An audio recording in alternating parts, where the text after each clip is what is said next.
Thanks to all of the wild human drama of this past year, you may have missed a stunning bonus feature. Even more professional military men have been sharing testimonies on Capitol Hill about their witnessing unknown aerial phenomena blasting through the laws of physics. And these sightings are not going away.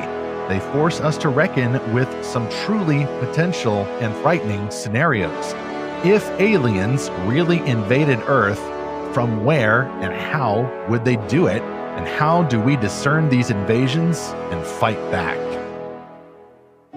Speculative fiction, like no other genre, reflects the creativity of God.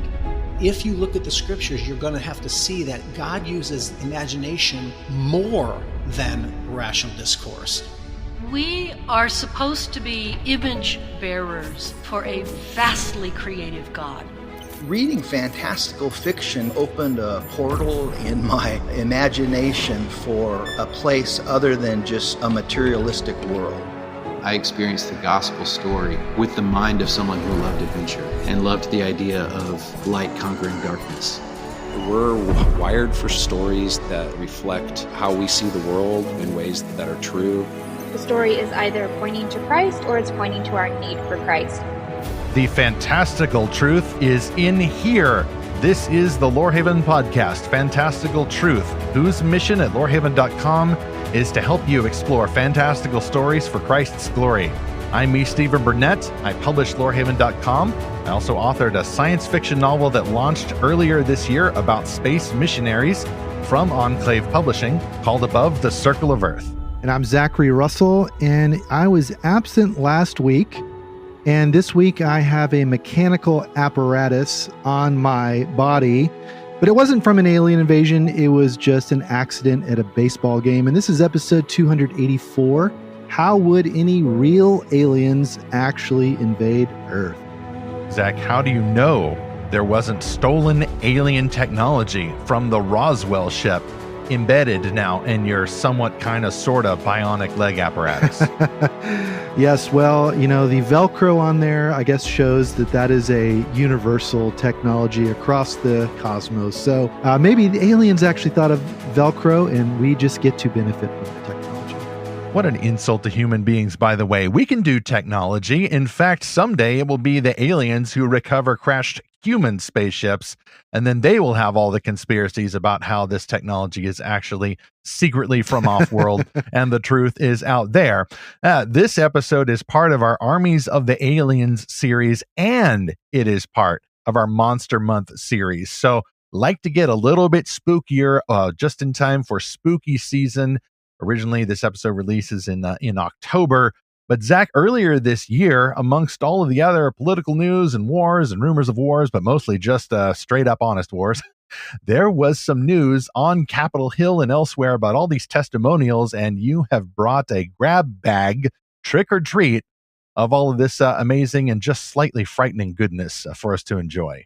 Oh, yeah. I mean, so we recently in September had a new congressional hearing.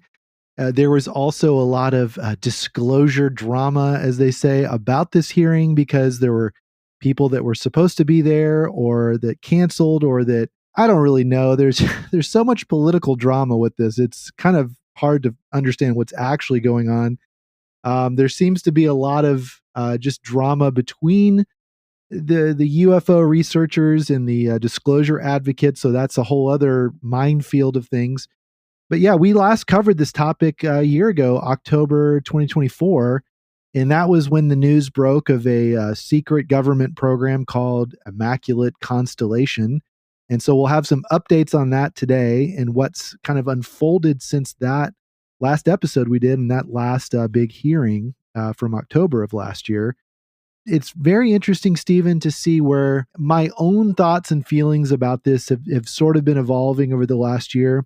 I'll get into that more in chapter 3, but I never really paid serious attention to this topic until about 2017 when there was that first New York Times blockbuster article about this program called ATIP, Advanced Aerospace Threat Identification Program, and a whistleblower from the Pentagon had come out, and then for some reason the lead singer of Blink 182 was involved, along with the guy that worked for Skunkworks at Lockheed Martin. I mean, it's just crazy when you look back at all this stuff. It's like, I'm not entirely convinced we aren't living in a TV simulation right now. Like, are we just in the Truman Show? Because it's just so weird how some of this stuff comes out. And I think that's what immediately got my attention. I'm like, you couldn't have written a better TV show than what's actually happening in the news. And so I've paid a lot of attention to this topic, gosh, for 8 years now. But my thinking is starting to shift about what could actually be behind all of it. And it's not simple either. I have a much more complex understanding of it, but I think in a lot of ways, some of this is pretty simple.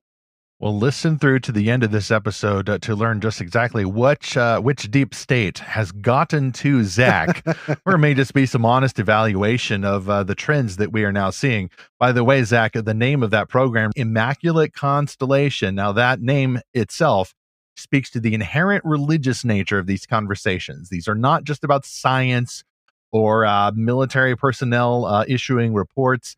There are deep worldview considerations tied up in these. So that's why we have a whole series about it called Armies of the Aliens. So if you're interested in a subtopic of this topic that we don't cover in this episode, go to the show notes for episode 284, click on the header at the top, and then look for that series title, Armies of the Aliens. That's at lorehaven.com, where we also have mostly weekly, reviews of the best Christian-made fantastical novels that we can find. You can subscribe free, get updates, join the Lorehaven Guild on Discord.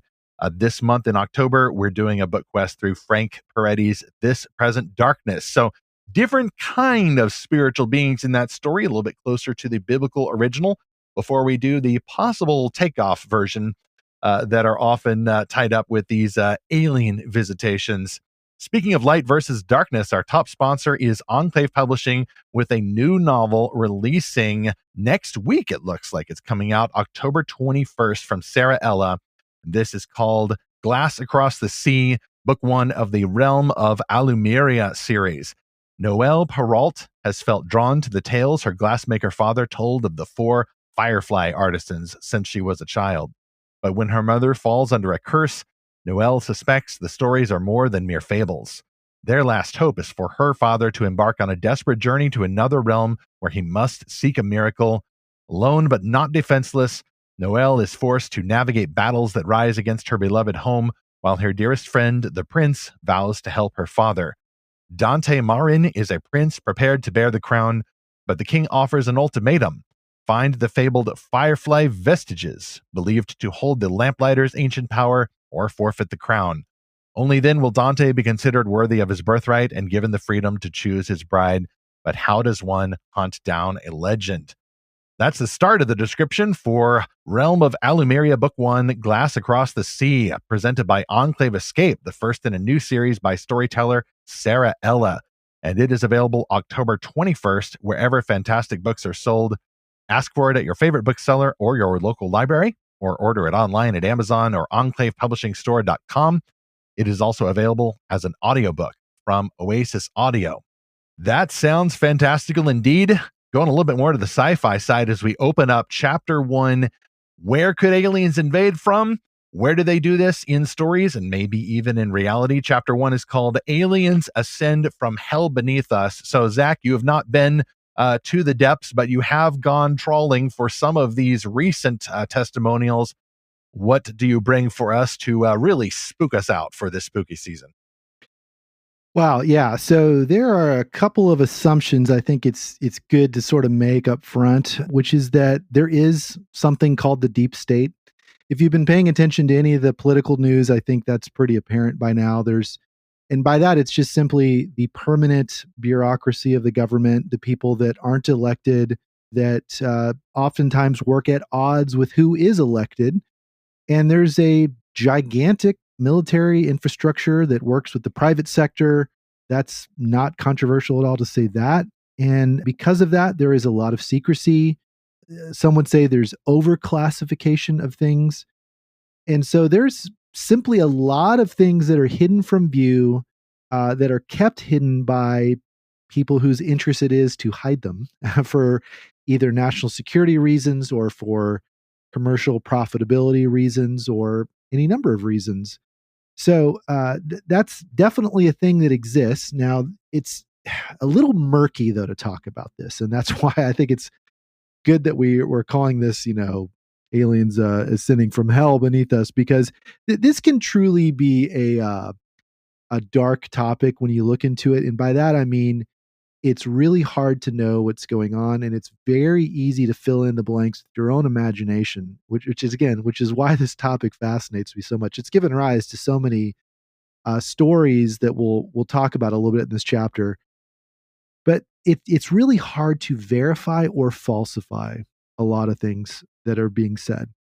In this chapter, I'm going to talk about some of the actual witness testimony that's come out from military insiders, government insiders, and officials that have gone on record either with the congressional hearing or through interviews like on podcasts or radio or whatever. And I would say in this section, you might take some of this with a grain of salt, okay? I don't know what to think because there are very big claims being made here, and it's kind of lightweight in terms of the evidence. And again, that's why it's kind of dark and murky. But the basic thing that has been claimed in the last year from these testimonials is that there is a vast underground network of military bases built in conjunction with the private sector to the tune of trillions of dollars that are reverse engineering alien technology, creating our own replication vehicles of this alien technology.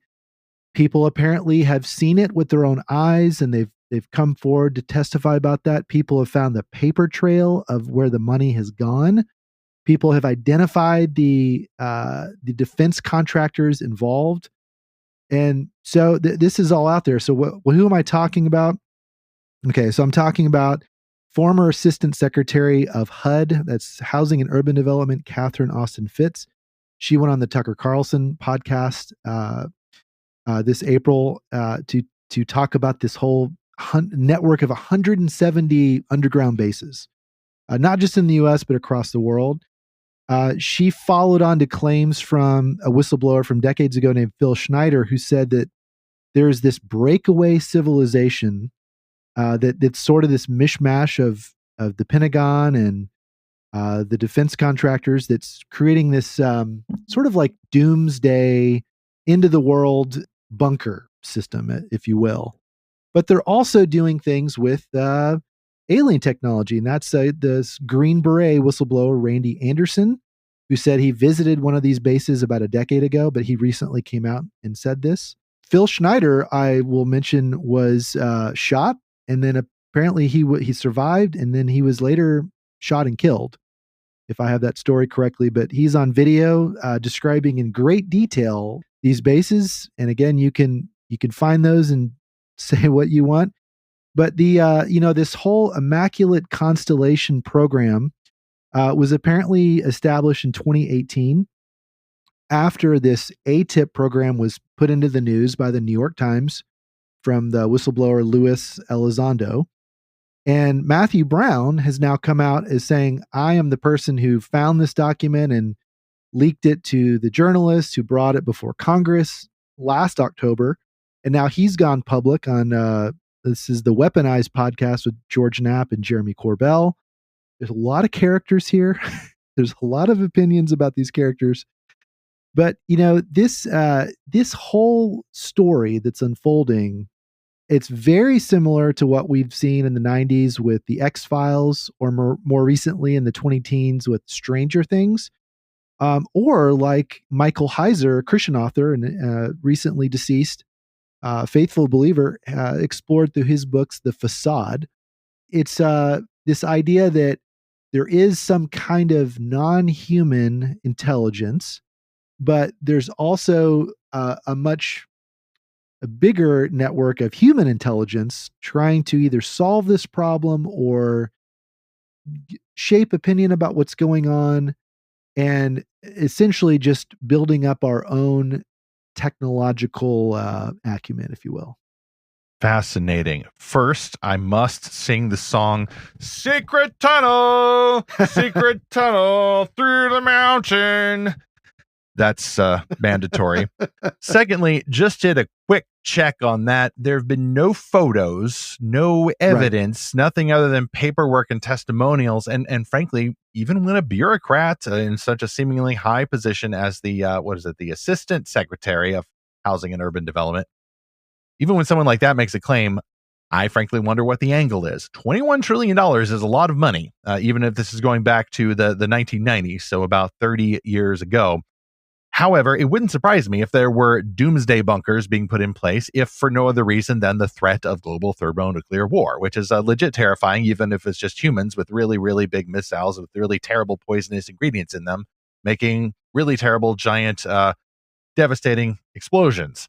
But some of these claims then all get put together, right? Of secret government projects and aliens. I mean, they are inextricably tied in with people's imaginations. So I don't think that this necessarily means that this stuff is real, but if someone in a government office is speculating about these things, do we then have a sort of bureaucratic game of telephone, complete with maybe some paperwork for the study about such a possibility that then gets confused for the actual possibility? Nonetheless, we see some mythology at the back of this here. Even going back to antiquity, there was this idea that the evil creatures live underground. And this is reflected even in the images of the book of Revelation. Even when Moses opens up the ground, or God opens up the ground, rather, in the book of Numbers, and then Korah and all of his rebellious aides are swallowed into the earth and they go down alive to Sheol.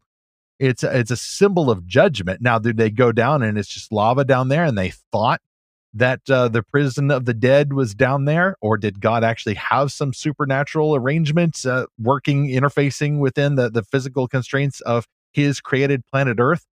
We do not know. Scripture is silent about this. It's not nearly as interested in the mechanics as we are. But I think it makes sense to have this suspicion about either the underground or more likely the oceans. Like, Zach, I noticed some of these videos you're going to talk about, or these testimonials from military guys, they're talking about these ships coming up out of the ocean, like the deep sea, which I think is still, the statistics hold, relatively unknown. You know, there could be Leviathan down there. Godzilla could be lurking in even more subterranean secret tunnels. It's not so much about ships lurking under the ground, like in the Tom Cruise adaptation of The War of the Worlds by Steven Spielberg, right? You know, they burst up out of the ground rather than coming in from the clouds. It's also that the idea that these hidden ships or investigatory activity or whatever is happening beneath the waves. Yeah, the oceans are another part of the underworld, as it were, that is getting a lot of attention because of these high up Navy officials. So one of them is Tim Gallaudet. And he's been at these last two congressional hearings, and he's shown these videos captured from these Navy ships of a so-called transmedium UFO or UAP. Something like another trans. How nice.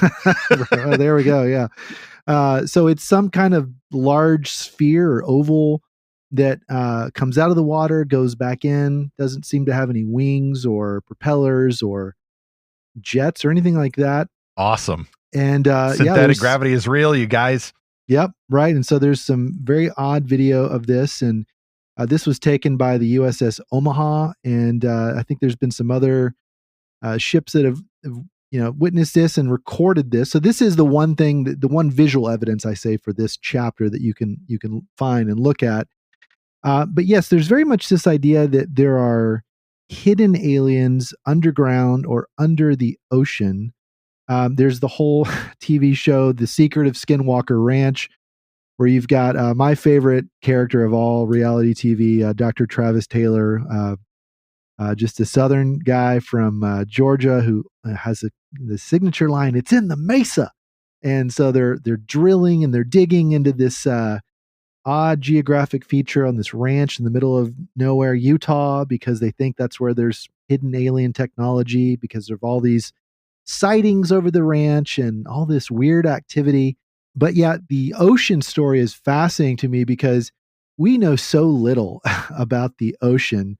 And one of the disclosure representatives, or the Disclosure Caucus, which is let's see, it's Representatives Luna, Burchett, and Burleson. They're kind of the ones that are heading up these hearings. It was Representative Burchett from Tennessee, and he said, we know so little about the ocean itself, and especially in these areas of the ocean where it's miles deep. We know basically nothing about those areas, but that's where, according to the Navy, we are seeing these USOs, so unidentified submerged objects or submersible objects. And the claim he has made to on the Tucker Carlson podcast was in other podcasts was that they've seen objects that are 300 feet in diameter moving 200 miles per hour underwater. And he said, in contrast, our fastest submarines go 40 miles an hour. So this is, again, according to Navy people he's talked to. We haven't heard that directly, I think, and we haven't seen those sonar recordings, I guess. Maybe that will come out next. Maybe that's going to be the next hearing of like, okay, let's see the sonar tapes, of these objects. There's a bit of internet lore, though, connected with this, and that's what makes me a little uncertain. I don't visit 4chan, okay, but people quote and screenshot stuff from 4chan all the time. And there's been sort of this 4chan whistleblower urban legend for a while now that's talked about these underwater alien platforms that launch these USOs, and that's what's actually captured by these submarines and ships. And this guy on 4chan said, oh, yeah, I'm actually a Pentagon whistleblower, and here's what's actually going on. Okay, so that story has been around for a while on the internet, and it's quoted all over the place. And so you start to wonder, like, okay, is what our representatives talking about, is what these insiders talking about, are we just recycling these sort of internet urban legends? You know what I'm saying? Like, does it become like this circular story that's happening? Because, okay, maybe that is true, but again, it's just very light on the evidence, and that's why it gets very, very murky. Well, these things would not surprise me. Zach, I've said in previous episodes that it would not surprise me to learn of secret government research using man-made, highly experimental technology, like new kinds of miracles, new minerals, new forms of energy that would seem like miracles, new forms of propulsion that don't involve a discharge. Something like that would not surprise me. Now, it would be very difficult using the limitations of our technology now to defy gravity. I mean, in my science fiction novel, synthetic gravity is just a technology baked into the world of the next century. Assumed, but yeah. Yes, and I don't exactly know how it works. I know how it would work in theory, has something to do with the bosons, but there's more to say about that. And yet, something like that would be extremely difficult to pull off. Could you do it secretly with some secret government institution where you're not constrained by liability and the usual limits on humans putting their lives in jeopardy to research these things? Probably. Could things like that be spotted by people from another department that's a little more mainstream that isn't in the know about the secret stuff? Also probably. So the existence even of, like, if you could provide irrefutable evidence that there is an egg-shaped ship without fins or wings or anything rocketing up out of the ocean and then defying physics, if you're canceling gravity on the outside, it seems no stretch of the imagination to consider canceling gravity on the inside, inertial dampeners, if you will. So one technology is going to naturally lead into the other. And so it's a little bit easier to believe, at least conceptually. And it would be frankly easier for me to believe that human beings are doing this secretly before we start talking about extraterrestrial life. Yeah, and that's where, if you really dive into this, you will find a lot of people talking about the physics and technology side of this. Okay, so I have to mention someone here who's probably at the forefront of that, which is a guy named Ashton Forbes. And he was the one a couple years ago that really popularized this alleged video of the MH370 Malaysian Airlines flight that disappeared. So first of all, that's a real story that everyone knows that from 2014. And Ashton is the one that's popularizing this alleged video of these orbs rotating around the plane and making it disappear through a wormhole or something. And it's taken from two different angles. One, I think two different drone angles, like high up and kind of level on. There's a ton we could say about that, but what Ashton is really focused on is this idea of 0-point energy. Assuming these are real, assuming this could actually happen, what would be the physics involved and what would be the technology involved? And Ashton is just a regular guy, just very curious and very very hard nosed, like really pushing into this. Like, let's assume this is true. How would it work? And he's interviewed a lot of people that have talked about this from the physics side, and that's the part I find very fascinating because there very much is a framework for this kind of technology. There very much is an understanding in advanced quantum mechanics for how this could happen. The other side of this is someone like Eric Weinstein. He does a podcast all about science and physics and everything. And Weinstein has been saying, look, there's been kind of a brain drain in advanced physics for the last 70 years. We've been chasing this boondoggle called string theory, and it's gone pretty much nowhere. And yet it seems like you could defeat gravity if you had the right understanding of the quantum realm, if you had the right energy source. Yet it seems like the people who really go into this either disappear or go crazy or just completely go radio silent. And there's a lot of intrigue and mystery around this kind of topic. And again, it's like, well, that sort of fits the bill. If the government was working with a private military contractor to develop advanced propulsion technology, I don't think we would do that in the open. I think we would definitely hide that so that our geopolitical adversaries do not get a hold of it. Exactly. We've done that with everything else. We've done that with the stealth bomber. We've done that with atomic weapons. We've done that with encryption technology. And so it does sort of fit the narrative of what we've seen before, like the Manhattan Project.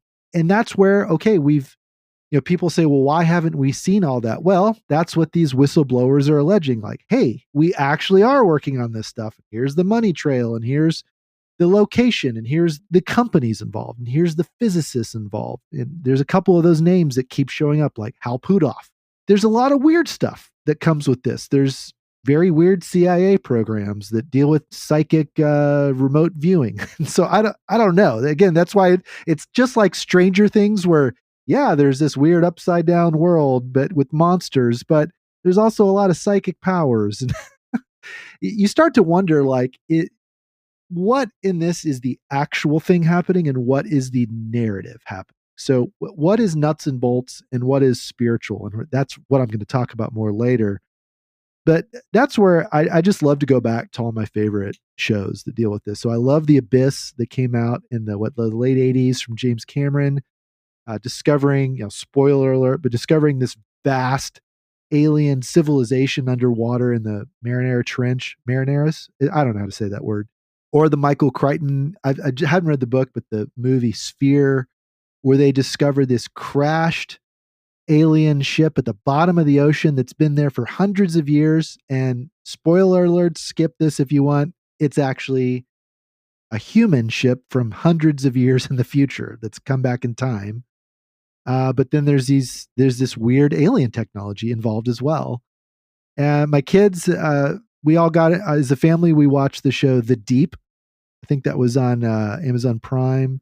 Steven, I know you're a fan of Aquaman, and so I know that sort of ties in here of this idea of this underwater secret society that's super powered. Yeah, at this rate, it would seem that Aquaman is more likely a hero to exist than Superman, because we're fairly familiar with what's out there in space. It's certainly compared with familiarity with what's going on in the deepest parts of the ocean.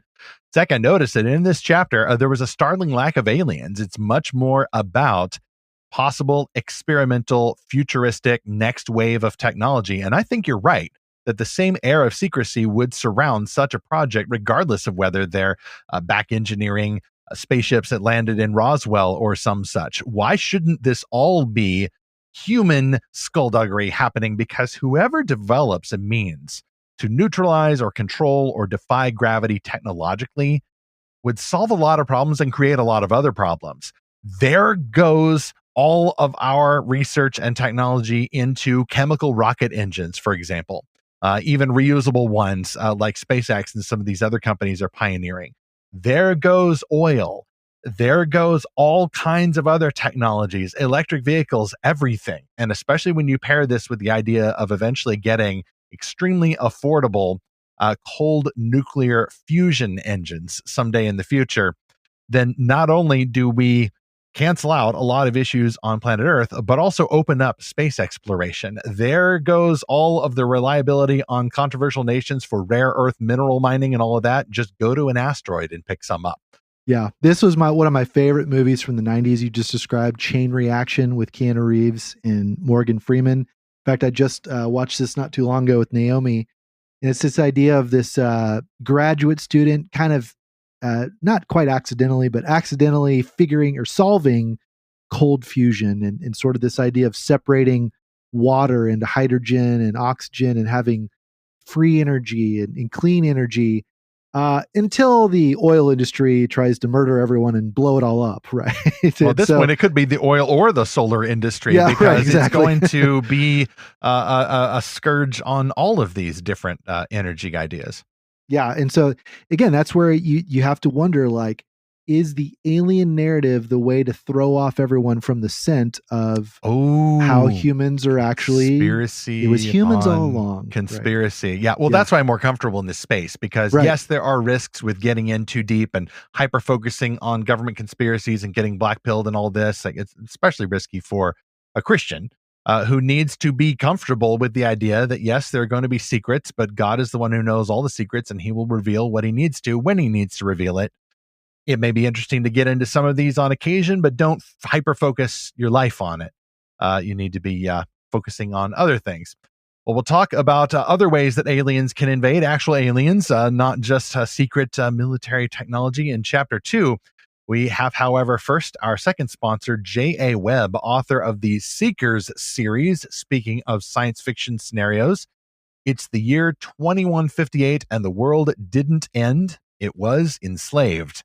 The Seekers are humanity's last hope, brave rebels who have risked everything to find the lost words of Creator God, banned and lost to living memory. But now their company threatens to fracture beneath the pressure of constant pursuit and uncertain reward as they ask, is this quest worth the sacrifice of their lives? Still, something ancient and powerful calls them forward, because their search has become a battle for the soul of humanity itself, and the hunters that stalk them are not all of this world. Watch for Interregnum, an epic dystopian thriller of deception, faith, and the fight for truth, coming soon and available for pre-order in November of 2025 from author J.A. Webb in the Seekers series. More info in the show notes for this episode, and go to jawebauthor.com. J.A. Webb with 2 B's, author.com. While J.A. Webb is dealing with deceptions in the future, we may have some real issues with that classic alien idea. Chapter 2, Devils Descend from the Sky Above Us. So, Zach, I think the prototypical example here is the H.G. Wells classic, War of the Worlds, made into all kinds of movies, including that weird one that was on Amazon recently that we're not going to talk about. Also, that movie we both like, the Tom Cruise modernization version. I think it came out in 2005, 2050. Like that, yeah. I mean, it's maybe 20 years old by now. Yeah. A genuinely frightening movie. A good one to watch during spooky season. The aliens, however, in the movie came from the ground beneath us. In the original, yes, they appear in the English countryside, and they literally are the Martians on their tripods hitting people with ray guns, and then eventually defeated by a surprising source. A famous plot twist there. But that's a classic scenario. That's what most people think of when they think of alien invasions. They are coming from the sky. They're coming from the clouds, not Jesus coming from the clouds, but the other guys. Or are they the other guys? Not a lot of room for God in some of these scenarios. But what kinds of scenarios do we see suspected now in real life and also dramatized in fiction? Yeah, well, and I love the Tom Cruise adaptation of War of the Worlds because it's kind of both from the sky and from the ground. It's like the aliens came a long time ago, they buried all their giant machines underground, and then they no came contractor back. ever found them. I don't know how that worked. And then they came back in these ships, covered by clouds, and then they zapped down into the underground thing, and then brought it up and destroyed everything. But then Tom Cruise with a couple of grenades, takes them down. So that's the best part because Appreciate America. It, Tom. And then he runs away. He runs away with his hands up like that. Chop, chop, chop. Very cool run. Tire flapping. Still running, man, after all these years. Just amazing. So this section from, Aliens in the Skies, there is a bit of video evidence that's come out related to this. So this was shown at the, I believe it was shown at the congressional hearing a month ago from Representative Burleson. And it's this video you can watch of one of these egg-shaped things flying through the sky, taken from, filmed from some kind of fighter jet. And then what you see is a Hellfire missile shot at it. And what do you think happens? Oh no. Does it repel off of a faintly glowing green shield a la Independence Day? Exactly. No way. It happens seriously like that. just ripped off the Roland Emmerich 1996 disaster movie. Right. So what inspired what? Did art what a inspire cheap life fake. Or did extraterrestrial life inspire art? Emmerich, Right? what did you know or when did you know it? Yeah. So Was it literally ripple green? Or is it one of those black and white videos where you can't tell? It's black and white. So you can't see the color. Headcanon says it was green. That's why I'm literally wearing green today, because that is the alien color, right? Happy St. Aliens Day.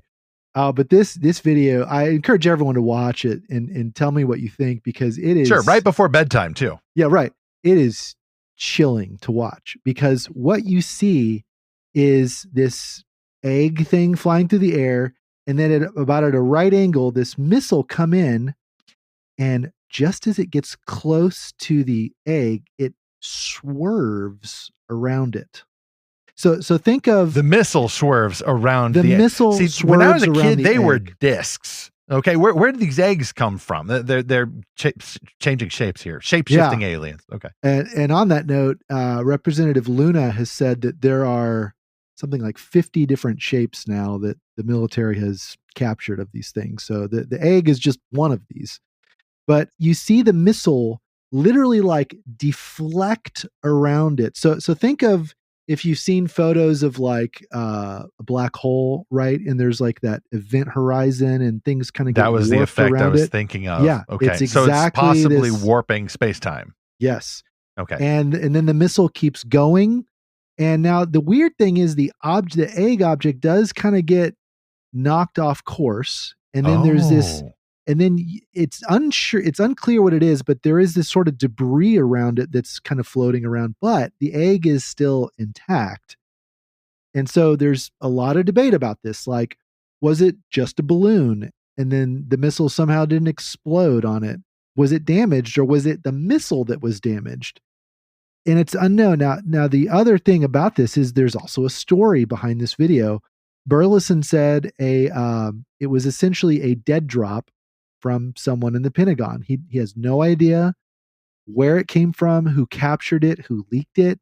He just knows it's an authentic thing. And the other interesting thing he's revealed is that a whistleblower from a year ago named David Grush, who worked for the National Geospatial Organization. It's sort of like the NSA of the Air Force or Space Force that coordinates all their satellite imagery, I think. So Grush is now working with Burleson to kind of decode all of this and try to make sense of all this. But anyway, I've watched entire episodes about this 30-second video. It's wild. You'll have to make up your own mind what you think it is, because no one's come out to explain what it was. It would certainly help if folks would explain, but so far, again, a dearth of aliens. If they're inside there are no windows. There's no jolly green creature waving at the window or making faces or possibly mocking the missile that just totally failed to destroy them. Bit of a road rage incident there in the sky.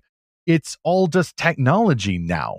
whatever happened to the good old fashioned, yeah, the aliens beamed up my cow or they beamed me up and then did probes. Well, we might get to that in the next chapter, but I'm still more comfortable in this space because if you want to come up with a conspiracy theory, well, this is some secret DARPA technology. Like, for example, Zach, was it this year or last year where we found out that there was an autonomous space plane that went and orbited the moon? X-37B. The X-37, X being the experimental prefix for military aircraft. Yeah, the 37 is the one that goes around the Earth. I think there was another one that went around the moon. You're right. I can't remember the name of it. They just released the photo later. It was a flex, and it was so powerful of a flex that barely anyone noticed because it was just so casual that it didn't even seem to make a lot of headlines. But I keep up with this stuff a fair amount, and I thought, hey, everybody, did we know we had an experimental unmanned aircraft that could just go up and orbit the moon? I thought that was a thing that would generate headlines, like the Firefly lander last spring. It landed on the moon. And I know that was private aerospace, and so it's a little bit more of a headline maker.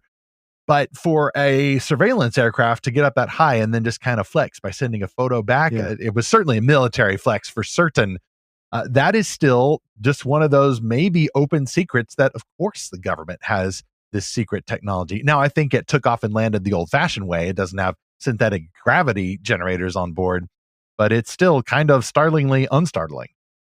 So I'm going to throw a couple curveballs your way now. So, why stop now? Okay. Yeah, right.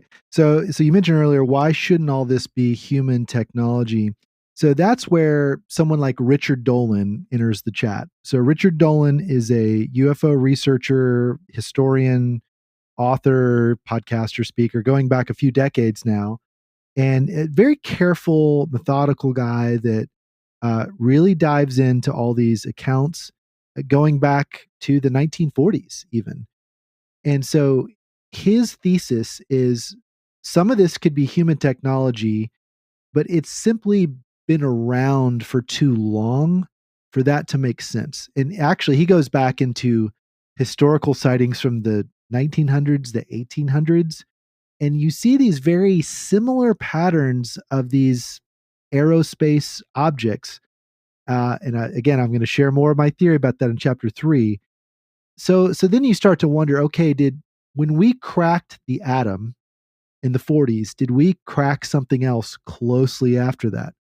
And if you really dive into this, there's the idea that actually the Nazis cracked it, and then we stole all their scientists, which that's part of that's already record, Operation Paperclip, right? We took their best rocket scientists, and that's how we actually built NASA.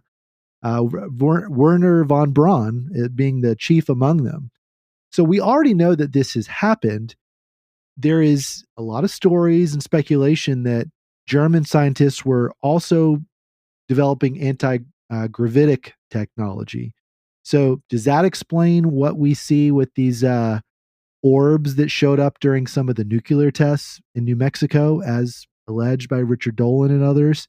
Does that make sense of the Roswell incident or some of the other incidents around that time? Jacques Vallée is another longtime researcher that's looked into the history of all this and is... Anyway, these guys, we don't have time to go into all that they say, but suffice it to say their thesis is what we're seeing today is identical to what people have seen for decades, if not centuries. So then you have to wonder, could it be something non-human that originates all of this physics and technology? Maybe that doesn't explain everything we're seeing now, but could it explain the genesis of some of this technology? That's their argument.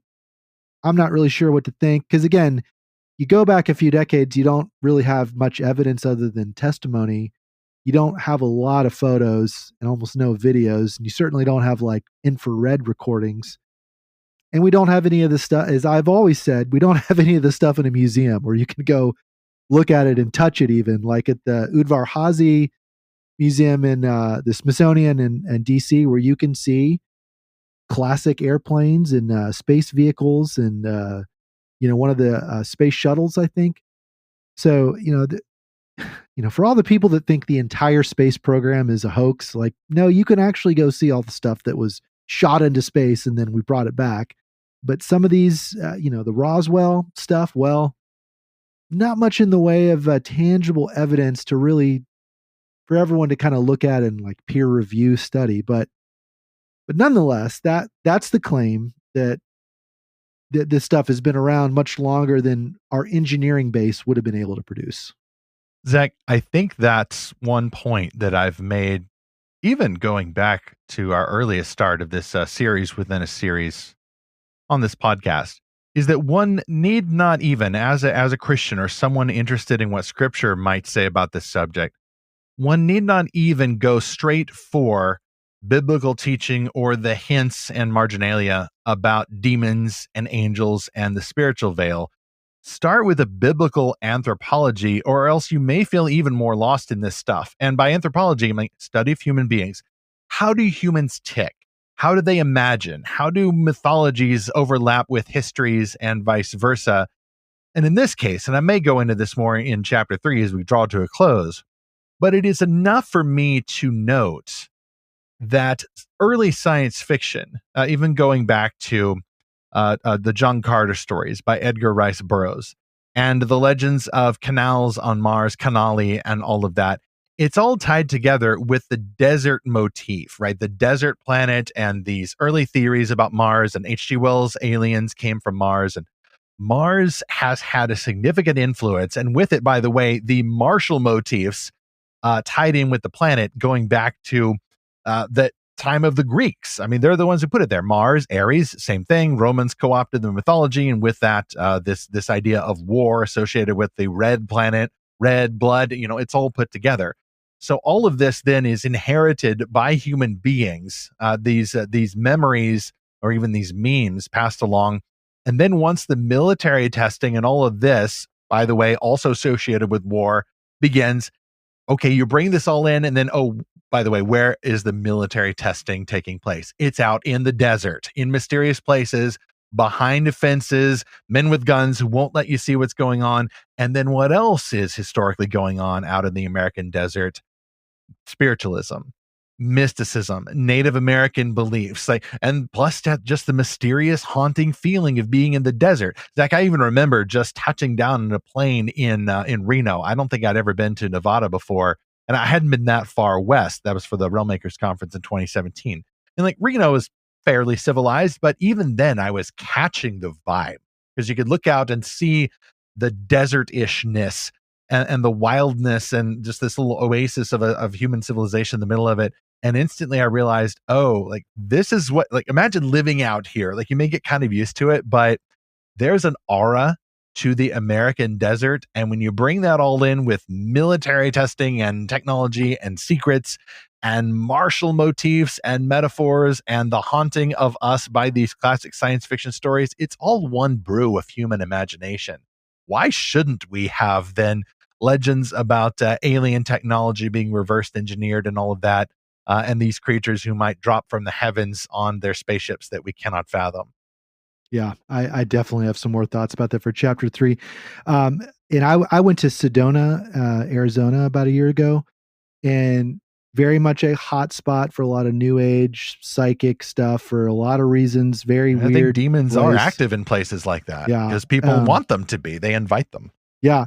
Now, one other thing to bring up that's been in the news recently about aliens descending from the sky, maybe, was this interstellar comet that's been spotted by the Hubble telescope, the Mars Reconnaissance Orbiter, and some other telescopes called 3I Atlas. So the 3 and the I mean it's the third interstellar object detected by telescopes and scientists since in the last couple of years. The first one was called Oumuamua. The second one was called Borisov, and now there's Atlas.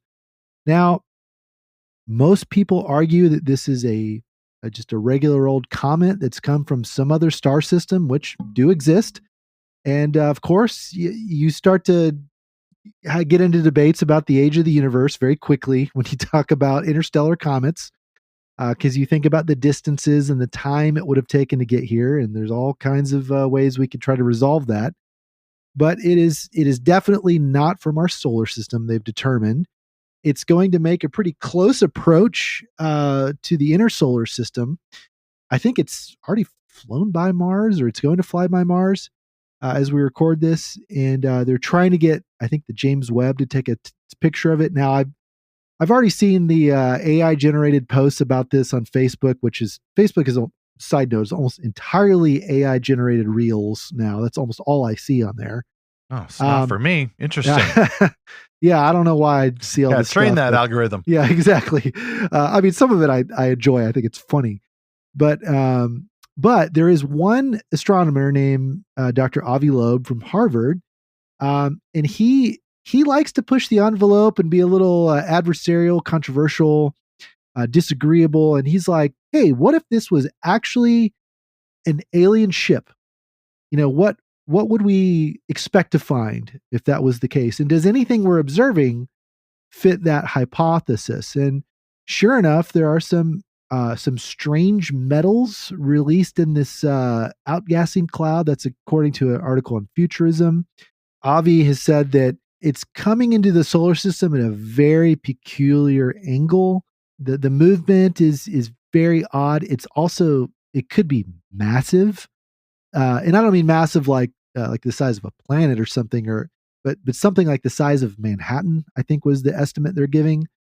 Now, it is very hard to determine that because of this gas cloud around it. I think, most of the scientists like Dr. David Kipping and others that want to explore the universe and want to look for aliens, they're like, no, it's probably not that.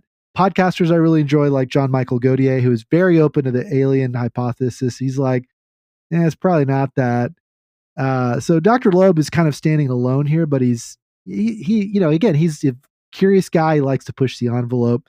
But again, this is identical to the story from Arthur C. Clarke, Rendezvous with Rama, which I read earlier this year, and my daughter was starting to read. Apparently, Denis Villeneuve is adapting that to a movie. Next one. Yeah. Oh, fascinating. Amazing. Yeah. I just read it last year, and I didn't even know that there was a movie idea. So that's one of those books, by the way, that could easily become a movie and not ruin the book, because all you got to do is just add some human beings, and you can just do whatever you want with human beings, because Clarke didn't really care about the human beings. He was there for the giant, mysterious space cylinder. Yes. And the unknown alien civilization that lives inside, and humans go explore it and then decide whether to blow it up. Like we always got to blow stuff up, right? It obstructs our view of the universe. Yeah, and and it's interesting to read Clarke, knowing that he and C.S. Lewis were basically mortal enemies in the sci-fi space. Team Lewis. Yep. Yeah, well, Clarke was probably an honorary member of the NICE, in all fairness to Lewis. Yeah, Jules Verne was literally a character in that story. So it's funny to look back on all that from the lens of Lewis. So, so these are, again, just some interesting things that have been caught on telescopes and cameras. So you be the judge of what they are. So in the next chapter, you've been waiting to hear the new point that Zach has reached on his Armies of the Aliens plot arc. Let's get to that in a moment. First, however, all of these spooky stories call for thoughtful Christian engagement. Now, there's been a lot of controversy in the evangelical spaces this month about how and whether Christians could still do cultural engagement, or should we stop at areas that are too scary, like politics? Well, Nick Fury still believed in heroes, and I still believe in cultural engagement, and I mean all the cultures. So here are 3 books that we are giving away on Instagram, with the drawing lasting through next Tuesday, October 21st, to help you with this God-given mission. The first is my book, at least 1/3 of it, The Pop Culture Parent, celebrating 5 years from myself, Ted Turneau, and Jared Moore. That's a nonfiction guide to help parents teach their kids to engage popular culture for the sake of Christ and their neighbors. The second one is my debut novel, Above the Circle of Earth, about space missionaries who are called to engage a hostile world of the early 22nd century. All human-made technology there, at least for now, but a deeply human story about the sorts of sacrifices we have to make in order to follow God's will and also try to protect our families in a very hostile universe. And the third is the newest book by my friend Marion Jacobs. It is a nonfiction guide to discern fictional magic with a Christian worldview called On Magic and Miracles. We're giving away all 3 of these guys for the cultural engagement giveaway. To enter the cultural engagement giveaway, just go to the Instagram post we'll link to in the show notes, or go to @LorehavenMag on Instagram. Look for the pinned post through October 21st of 2025, and then follow the instructions therein. All right, chapter 3, devils may invade from hell beneath us, from the sky above us, or maybe more likely the actual spiritual forces co-opt whatever's going on with this secret technology and the legends that humans pass along, and they deceive us with mind invasions. And Zach, I think that these overlap with the first two modes of invasion that we've already explored. And I think that if you're looking for the aliens or just demons hypothesis, this is most likely the mode of invasion where you will find the evil fallen angels lurking. Yes. So I used to think of this topic as nothing more than an immaterial phenomenon, some kind of supernatural, demonic deception, and that there was nothing really to it in terms of a physical experience. And that was until that 2017 New York Times article and the infrared video of the Tic Tac and the Go Fast and the gimbal. And now all these other things we've seen, the Hellfire missile being shot at these things. I really didn't think there was anything physical to this. And now what I think we've seen is there are physical objects, but what I think makes sense of all of this is that it's a supernatural technology. Aliens are, supernatural technology. Yes. So that's where I'm currently at in my thinking. So technology, one thinks if human beings make it. So yeah, what do you mean? Okay, so let me tell you the whistleblower story, and then I'll make sense of all this after that. So the latest whistleblower technology in this last year is a guy named J.R.R. So he worked for the military. He was a helicopter pilot, and he released a video taken from his helicopter of them picking up this 20-foot egg, UFO craft. And you can go see it. It was on the Ross, it was News Nation with Ross Coulthart. And so he describes this object, why they were capturing it, where they were taking it, all these characteristics of it. I mean, it's clearly an advanced technology that they were retrieving for whatever this program was. Either that or Mothra is going to hatch again soon. Yeah, right, exactly. If you just stop the story there, it's like everything we've talked about. It's like, oh, there's some weird, hyper advanced technology. Who knows where it comes from? Maybe it's just humans, or maybe it's aliens. But here's where I think it's actually a supernatural technology. Jake recounts in this operation that when the helicopter made contact with this egg, he started to have a psychic experience with something that he calls a they. Oh dear. Yes. Their name is Legion. Oh snap. And he has since had other psychic experiences with this. And he said that the Pentagon has a lot of people in a psionic program that interface with this technology through, psychic powers. And it was really interesting because Ross, I think, saw what's happening. And he's like, so these are like angels and demons? And he's like, well, yes. It's something like that. And no, Ross is like, that.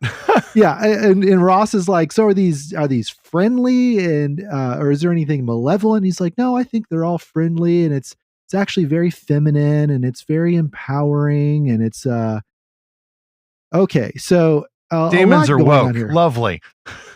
Yeah.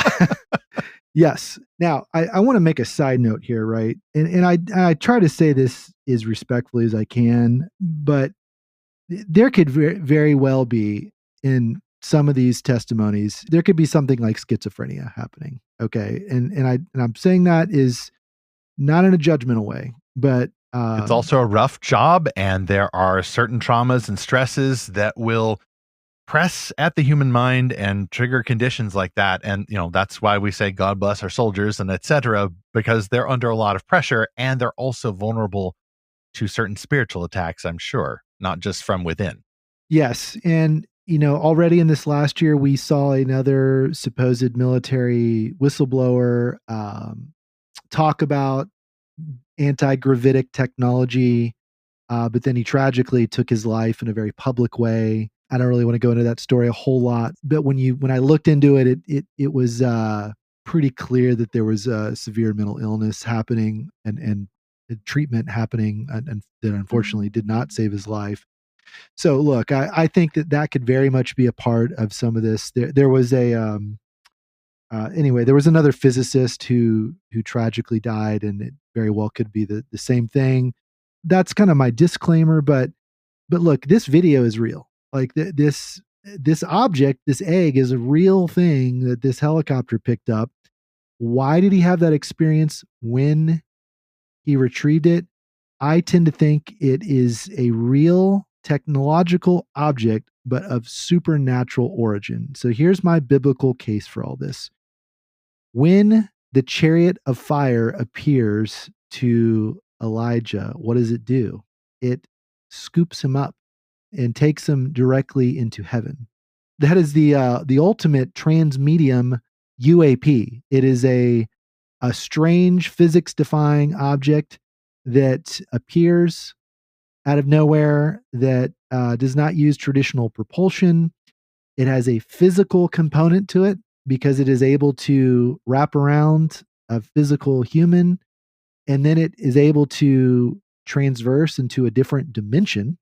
So based on that story, I don't see why that couldn't have happened again. Uh-huh. I think that angels and demons have some kind of technological transportation vehicle. And what that looks like, whether that can change what it looks like, I don't know. But you mentioned the desert places, and that's the other connection to all this. You know, Jesus talked about when a demon leaves a man and it goes through where? Desert places. It does what? It gathers more demons and then they go back.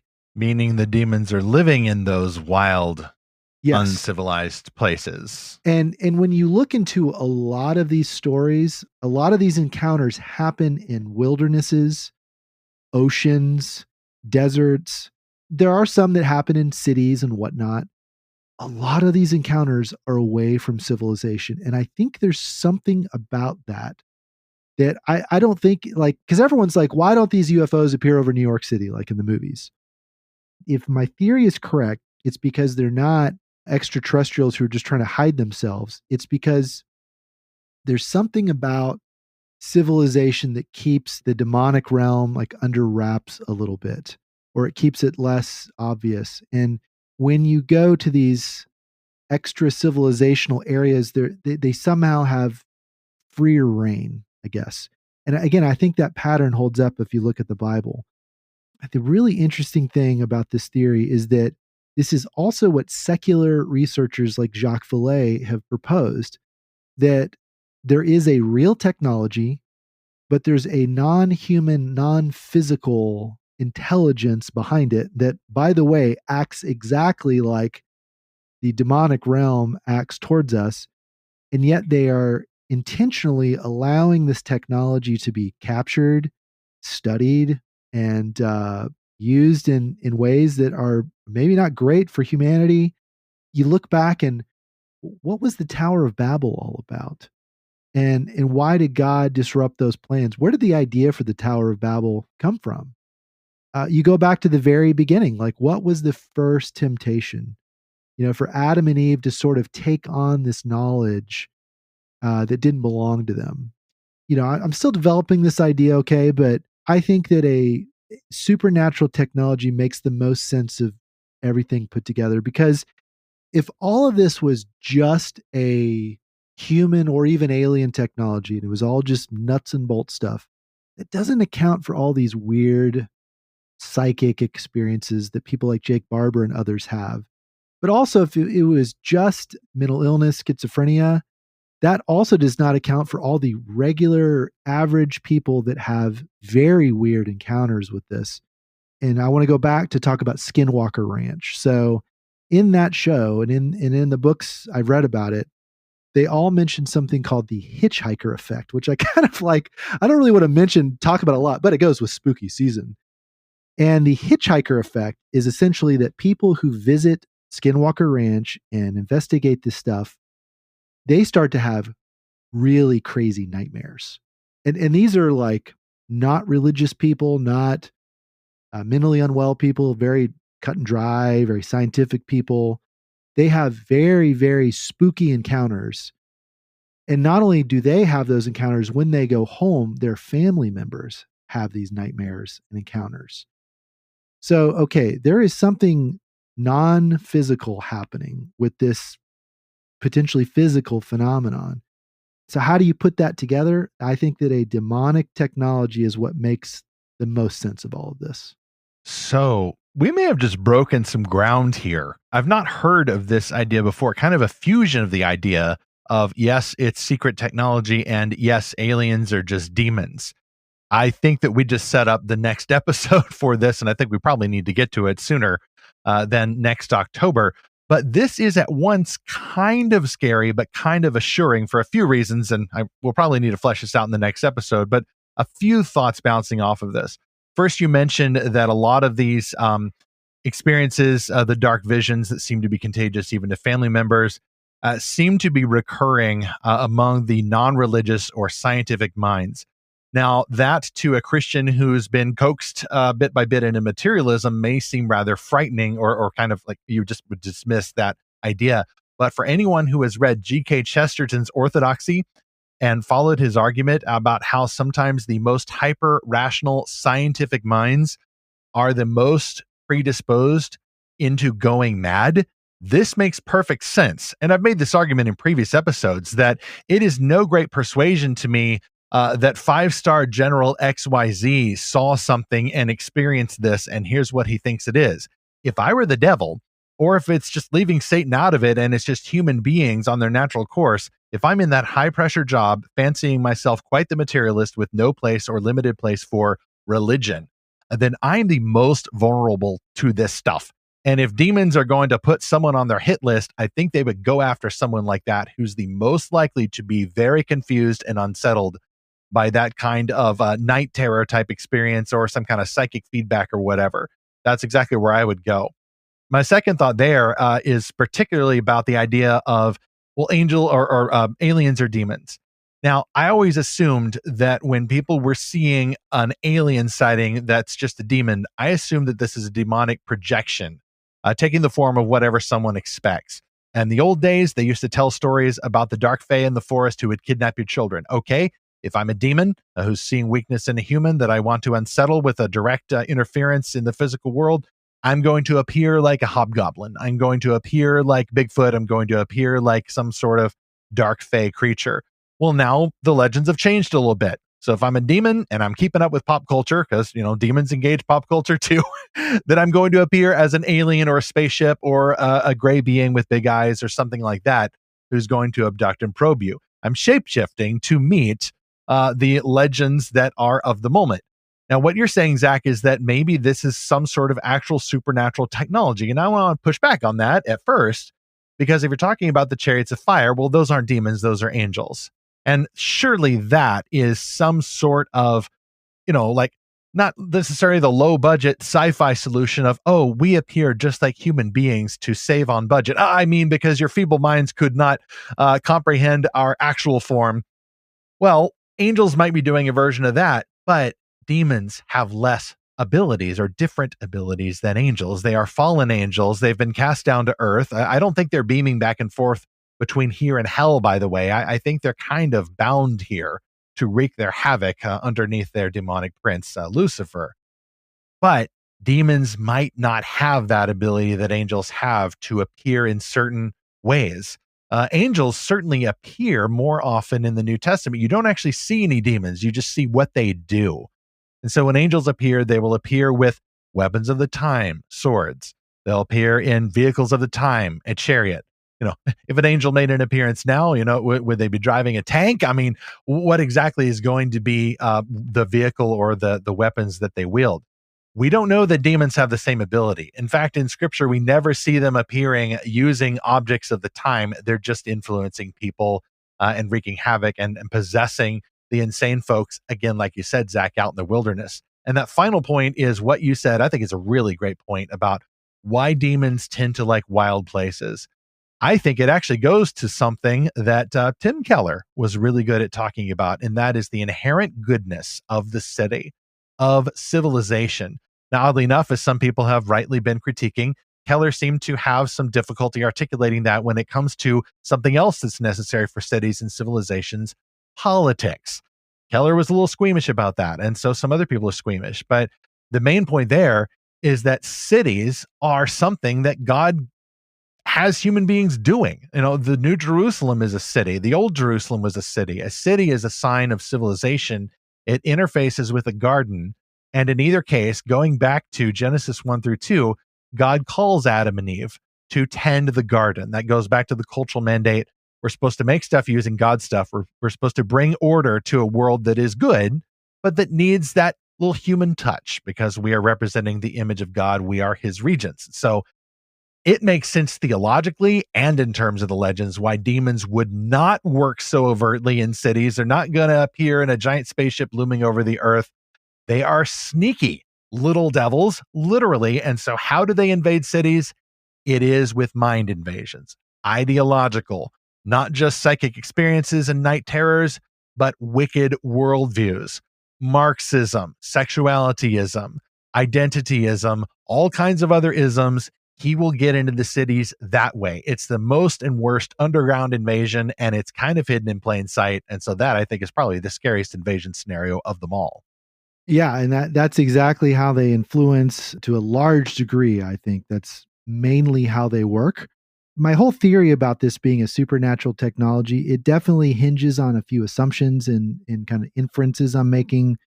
Number one is the inference that demons are just fallen angels with all the same abilities and whatever technology they have. Number two is that they can manifest themselves and other things physically, even though the Bible describes them as ministering spirits. And I base that on things like Genesis 18, where they appear to Abraham as they look like ordinary men. He just thinks they're travelers. He gives them something to eat. Then they go into Sodom and Gomorrah. They are they're able to shut a door with their hand. They're able to pull people out physically, but they're also able to do supernatural things like cause blindness into all the men that are trying to assault them. Yeah, they interact with the physical world. Mm-hmm. Yeah, and then they can do other supernatural things like call down fire and brimstone. And so they have some. They're not just invisible ghosts, in other words. They have some kind of physical dimension to them somehow. And, even when they are pictured with swords. And so they have objects that are not themselves, that they wield. And then, this would sort of depend on the idea that they didn't lose those things when they fell, and or that they still fall away today, which there's debate about that. I just go back to these military videos are like, they're showing something truly physical that has a spooky dimension to it, right? And it's not just Jake Barber. It's actually quite a few of these personnel have talked about these very spooky experiences. And, and I don't pretend to know how all this works, but man, Stephen, I've had very scary nightmares watching this Skinwalker Ranch show. I just finally had to turn it off recently. So I don't know if this hitchhiker effect and jump through the TV airwaves, but it was like the weeping angels. Anything that has the form of an angel becomes an angel. Doctor Who reference there. Zach, I think you need to do some rebuking. I mean, why not do literally some good old fashioned, it's not just Peretti verse rebuking, but good old fashioned New Testament rebuking. I think that's one of the best responses that Christians can have to this whole mess is recognizing, oh, okay, it's not necessarily a blessing that we see possible visible signs of demonic activity one way or another, but it is at least another reminder that, yeah, materialism is the new kid on the block. Humankind has always been believing in supernatural activity. This new stuff, like I don't think it can last very long. For one thing, I don't think the demons can control themselves very long.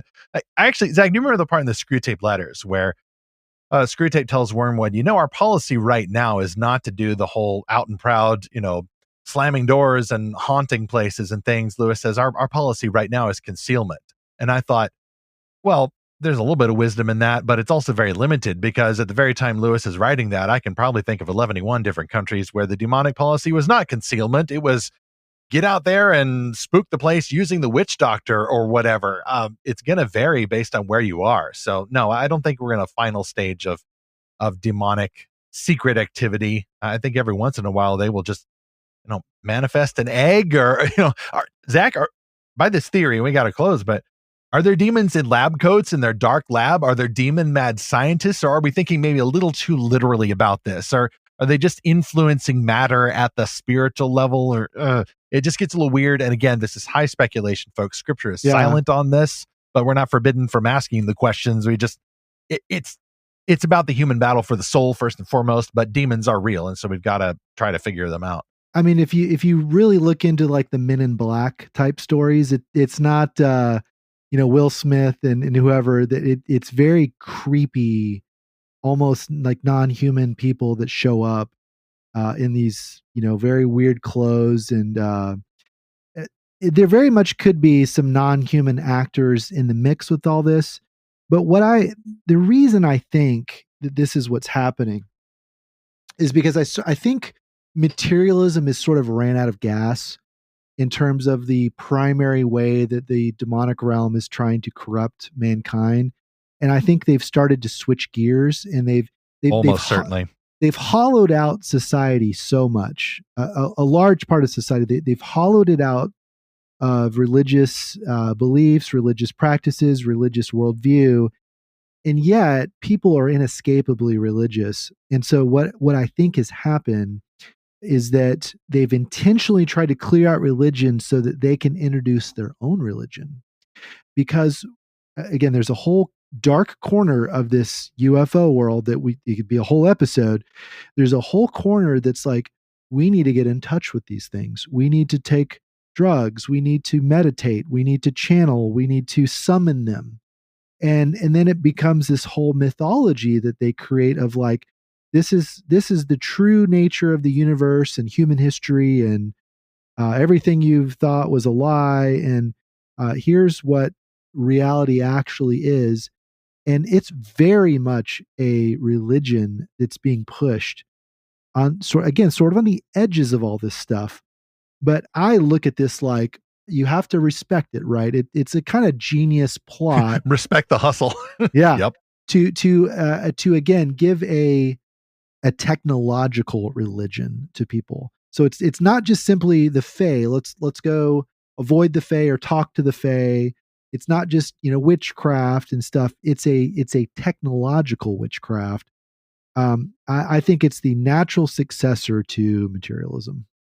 Well, again, we're back to Screwtape, who foresaw this. I think Screwtape says, yeah, we got materialists and we got magicians, but once we can blend them both into the materialist magician, then the end of the war, meaning the spiritual war of the forces of hell versus God, he said, then the end of the war will be in sight. So that's why I think the real battle here is the mind invasion. I mean, when even a secular person, or at least he has been secular, like Elon Musk, is talking about mind viruses, I think he's onto something. And so we might see then a bifurcation of response here between even younger people who are either drawn into this occult stuff, which is happening through science, through politics, and through the evil religion of sexualityism. There are so many ways that you can get into basically just Satanism through ways that you would have thought would have been unspiritual or materialistic. Not true. The devil and evil humans are at the back of all those. And yet there's also great, great hope. Lots of people are seeing this evil. They are being wary of this kind of next generation techno witchcraft. And as a result, they are deciding, well, if there is evil, there must be a God. And if there's a God, then I need to get to church. I need to learn about the gospel. I need to learn about Jesus. And yes, I'm aware of the political, cultural implications, but I'm not just chasing those. Those are a means to an end, and the end is Jesus Christ. And Jesus still has all these angels on his side. And even better than that, he is redeeming his own enemies, including folks who used to be lost in these kinds of evil satanic ideas. Scripture assures new believers in the church, such were some of you, but you were washed, you were sanctified, you're being made to be in the image of Jesus Christ. not in the corrupt images that demons are giving us through these alien legends and these tales of invasions from the sky above us or the earth beneath us or through the territory of the mind. Well, to you, our listener, we want to know, what is your favorite theory or your favorite story about aliens that invade from below, from above, or from within? Send us a note to podcast@lorehaven.com or find us on any of the social medias or on our Discord server, the Lorehaven Guild. We want to know if you have a theory that's more supernatural, more physical, more psychological, or just any story that connects with what we've talked about. We love to talk stories more than anything else, so send us that note. Next on Fantastical Truth, well, demons are real, and we hope we made some of them scream or at least cringe through this episode. Meanwhile, we do get many stories that fans love about demon hunters, whether they are Dr. Van Helsing's band of brothers pursuing the Wicked Count, or hyper-disciplined young shonen warriors, immortal elves, or K-pop stars. But in response to these righteous crusades against the demonic creatures, many other fans find themselves defending demons. Are the demons really that bad after all? Maybe they have tragic backstories, and shouldn't we find ways to empathize with them? Aren't they maybe something like me? We will, in our next episode, explore that thorny problem of fans who won't just defend the demons, but actually liken themselves to the demons. Not a great place to be spiritually at all. But as I said earlier, there is hope, not for the demons, but for human beings who act like demons. We have the potential for redemption, not because of anything in us, but because Christ has entered the world. Demons are stuck here. Christ came here voluntarily, and through his death and resurrection, he has made an open spectacle of these terrible foes, making fun of them, parading them around in the streets. It's just a matter of time until they are fully and finally defeated, and we live and work and hunt demons in that hope as we continue to seek and find Christ's fantastical truth.